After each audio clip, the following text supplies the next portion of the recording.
Excellent point there.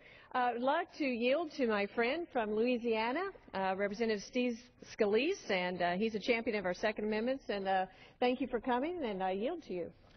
Well, thank you. I want to thank my colleague, Ms. Hartzler from Missouri, for hosting this leadership hour to talk about our Second Amendment rights and for yielding time as well. I'm very proud to rise in strong support of our Second Amendment rights and also in opposition to many of these bills that have been floating around Congress to take away those rights that are so precious to all Americans, those rights that were so important that the Second Amendment to the Constitution, part of our Bill of Rights, the first set of amendments to our Constitution, enshrined this right to the American people to bear arms.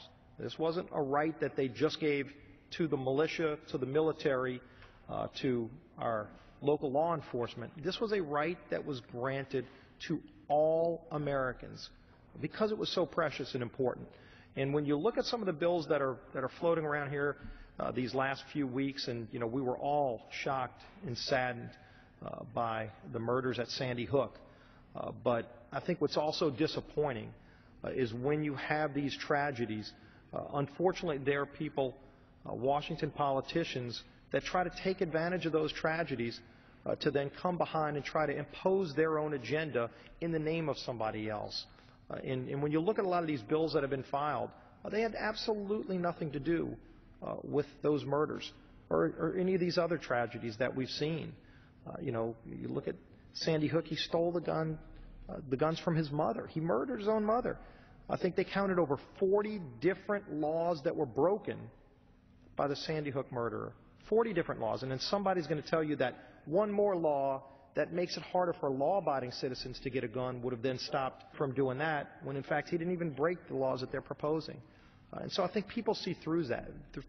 People realize that these bills are unfortunately the same bad ideas that have been floating around for decades by people who just want to take away our Second Amendment rights.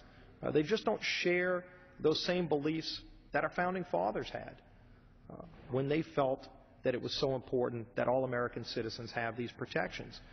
I'm proud to come from Louisiana. We call ourselves the sportsman's paradise. And when you talk about the Second Amendment, we're not just talking about hunting.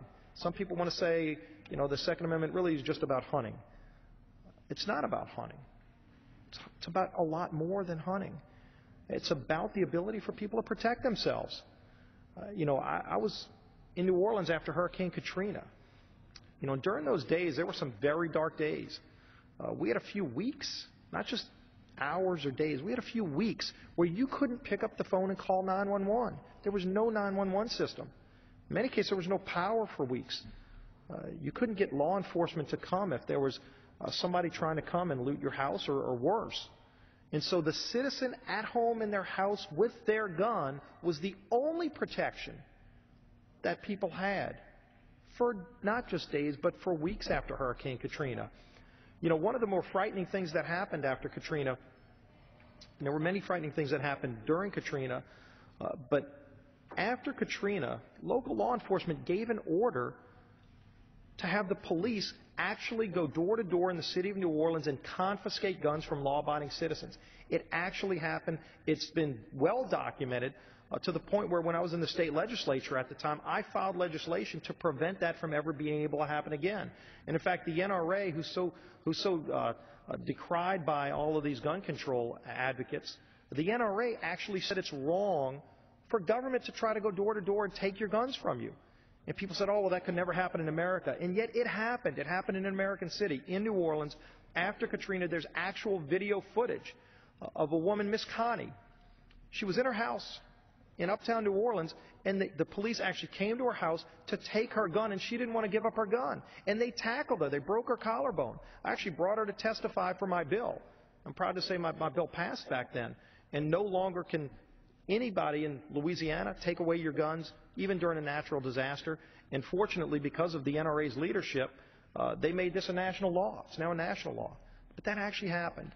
And so this Second Amendment right is incredibly sacred, and it's unfortunate that some try to take advantage of disasters to go and try to chip those rights away. But that's why we're here today. That's why I'm proud of my colleague from Missouri and so many others who are here to stand up for that. that right that we all hold dear. And I'm happy to go back to the balance of my time. Thank you.